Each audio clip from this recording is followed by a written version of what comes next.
जिन्हें ज्ञान है उन्हें घमंड कैसा, और जिन्हें घमंड है उन्हें ज्ञान कैसा। नमस्कार मेरे प्यारे प्यारे बच्चों, आप सबका हार्दिक हार्दिक स्वागत, अभिनंदन। बेटा अब आ रही है शरद पूर्णिमा। तो शरद पूर्णिमा को क्या करना चाहिए, इसको सबसे बड़ा क्यों माना गया है, इस दिन क्या बनाना चाहिए, इसका महत्व क्यों अधिक है सभी पूर्णिमाओं से, तो उसके बारे में मैं आपको बताने जा रही हूँ। और पूर्णिमा 30 को है या 31 को। तो बेटा शरद पूर्णिमा के दिन चंद्रमा अपनी 16 कलाओं से युक्त होता है और वो इस धरती पर अमृत रस यानी कि सोम रस की बरसात करता है। तो हम सबको उस दिन रात्रि के अंदर इस अमृत का पान अवश्य करना चाहिए। माना जाता है कि इसी दिन लक्ष्मी माता का जन्म हुआ था और वो भी धरती पर इस दिन विचरण करती हैं। तो इस दिन हमें माता लक्ष्मी की पूजा करनी चाहिए, सत्यनारायण भगवान का व्रत करना चाहिए, उनकी भी पूजा करनी चाहिए। और रात्रि के समय चंद्रमा की किरणों का हमारे ऊपर पड़ना बहुत आवश्यक है।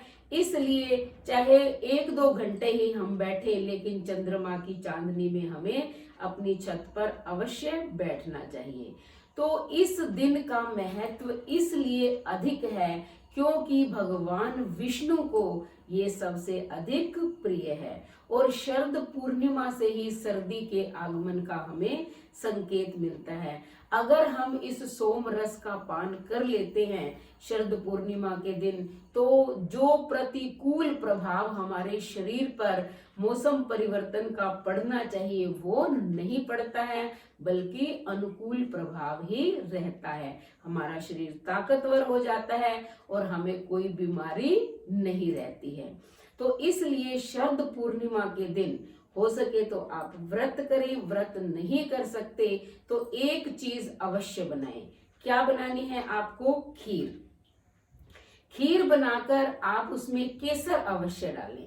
और अगर आपके पास चांदी का बर्तन है तो चांदी के बर्तन में रख लें। अगर चांदी का नहीं है तो जो भी यानी कि धातु का है आपके पास पात्र या बर्तन, उसमें आप खीर डालकर और छत पर रख दें, यानी कि चंद्रमा की सीधी किरणें उन पर पड़नी चाहिए। उसके खीर के ऊपर आप एक जाली या छलनी कुछ भी ढक सकते हैं क्योंकि किरणों का जाना उसमें बहुत जरूरी है। और 12 बजे तक इस खीर को वहां रखे रहने दें और अगले दिन जो है प्रसाद रूप में इसको ग्रहण करें। आपको पता है कि भगवान विष्णु क्षीर सागर के अंदर सोए रहते हैं, योग निद्रा में लीन रहते हैं, इसलिए उनको खीर बहुत प्रिय है। और लक्ष्मी जो उनकी पत्नी है वो अपने पति से बहुत प्रेम करती है, इसलिए उन्हें भी ये खीर बहुत पसंद है। तो अगले दिन भगवान विष्णु व लक्ष्मी को इस खीर का पहले भोग लगाएं, उसके बाद जो है स्वयं ग्रहण करें। इस शरद पूर्णिमा को कोजागरी पूर्णिमा भी कहते हैं क्योंकि इस दिन माता लक्ष्मी ये देखती है धरती पर विचरण करते हुए कि कौन कौन जाग रहा है, इसलिए रात्रि में जागरण बहुत आवश्यक है। आप पूरी रात्रि जागरण नहीं कर सकते तो कम से कम 12 बजे तक तो अवश्य जागरण करें।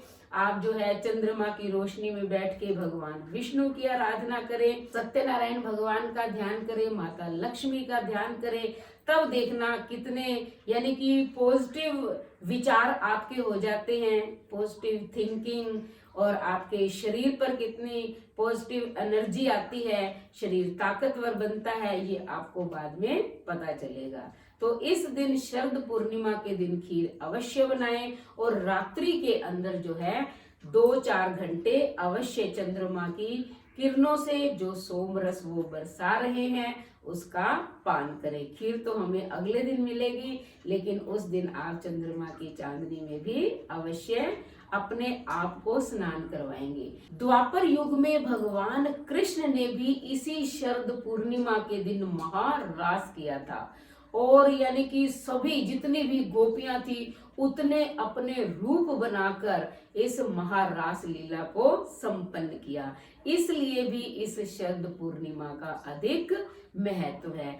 मान लो आपको पूर्णिमा का व्रत शुरू करना है तो आप इसी शरद पूर्णिमा से व्रत प्रारंभ कर सकते हैं, क्योंकि ये सबसे बड़ी पूर्णिमा है।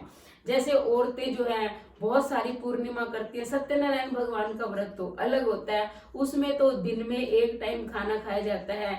लेकिन शरद पूर्णिमा यानी कि जो हम पूर्णिमाओं का व्रत करते हैं वो हमें रात्रि को चंद्रमा को अर्घ देकर उसके बाद खाना होता है। तो ये कई प्रकार की पूर्णिमा है, जैसे कोई चुंदड़ पुण्य करता है, कोई चूड़ा पुण्य करता है, कोई सीधा पुण्य करता है। तो वो 14 पूर्णिमा हमें करके फिर उसका उद्यापन करना पड़ता है। तो आप जब भी मान लो पूर्णिमा शुरू करें तो इस शरद पूर्णिमा से आप प्रारंभ करेंगे। अब प्रश्न ये है कि पूर्णिमा इस बार 2020 में ये शरद पूर्णिमा है कब, 30 या 31 को। तो शरद पूर्णिमा जो है 30 को मनाई जाएगी, क्योंकि रात्रि में पूर्णिमा का होना बहुत जरूरी है।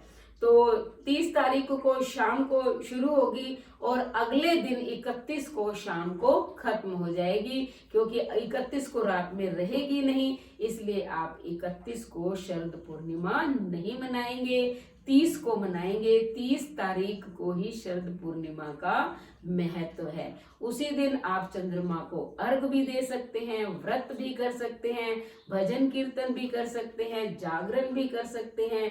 यथाशक्ति जितना आपसे बन पड़े वैसा कर सकते हैं। आप दीपक जलाइए, क्योंकि दीपक हमारी पूजा अर्चना का साक्षी होता है। अब हम सोचते हैं कि दीपावली पर एक दिन खूब सारे दिए जला लिए, गणेश जी लक्ष्मी जी की पूजा कर ली, पटाखे जला लिए, घर की साफ सफाई कर ली, माता लक्ष्मी प्रसन्न हो गई, या एक दिन शरद पूर्णिमा वाले दिन पूजा कर ली। नहीं, आप जो है शरद पूर्णिमा से माँ लक्ष्मी की पूजा प्रारंभ करें और दीपावली तक करते रहें, तभी माता लक्ष्मी आप पर अपनी असीम कृपा बनाएगी। बहुत से लोग इस दिन गंगा स्नान करने के लिए भी जाते हैं, क्योंकि गंगा स्नान का भी बहुत महत्व है। तो अगर आप जा सको तो ठीक है, नहीं तो आप गंगा जल जो है अपनी बाल्टी में डालकर उससे स्नान कर सकते हैं। तो इस बार की शरद पूर्णिमा बहुत महत्वपूर्ण है। आप जो जो मैंने बताया है वो करिए, और कुछ नहीं बन पड़े तो आपको जो है चंद्रमा की किरणों से जो सोम रस बरसेगा उसका पान अवश्य करना है, और एक खीर अवश्य बनाना। खीर बना के जब प्रसाद रूप में आप अगले दिन ग्रहण करेंगे तो फिर देखना मंगल ही मंगल होगा। तो अगर आपको ये वीडियो अच्छी लगी तो चैनल को सब्सक्राइब करें, लाइक और शेयर करें, कमेंट करें और बेल आइकन के बटन को दबाएं, ताकि अगली इसी प्रकार की वीडियो का नोटिफिकेशन सबसे पहले आपको मिले। धन्यवाद।